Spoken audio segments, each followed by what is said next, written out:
नमस्कार. सर्व बँक ग्राहकांना नवनाथ काटकरचा नमस्कार. सर्व बँक ग्राहकांना एटीएम चालू करताना बरीचशी अडचण येत होती, त्यामुळे आपण बँक ऑफ महाराष्ट्राचे एटीएम कसे ॲक्टिवेट करावे हे आपणाला सांगणार आहे. सर्वप्रथम बँक ऑफ महाराष्ट्राच्या एटीएमला जाऊन एटीएम आतमध्ये इन्सर्ट करायचे आहे. इन्सर्ट केल्यानंतर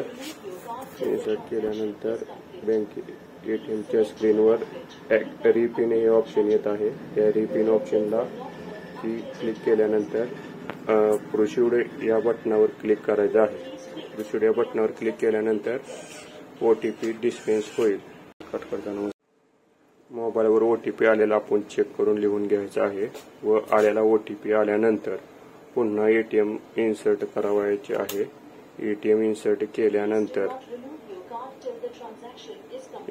केल्यानंतर स्क्रीनवर ॲक्टिवेट पिन येत आहे, त्याला क्लिक करायचं आहे. क्लिक केल्यानंतर जो आपल्या रजिस्टर्ड मोबाईलवर OTP आलेला आहे तो आपण इथे एंटर करावायचा आहे. एंटर OTP केल्यानंतर कन्फर्म या बटनावर क्लिक करायचं आहे. कन्फर्म क्लिक केल्यानंतर आपल्याला जो आवश्यक आपला आवडता नंबर आहे तो आपण सेट करावायचा आहे.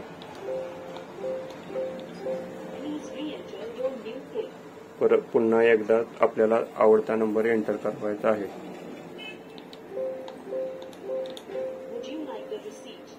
आणि पुन्हा यस या बटनावर क्लिक करायचे आहे.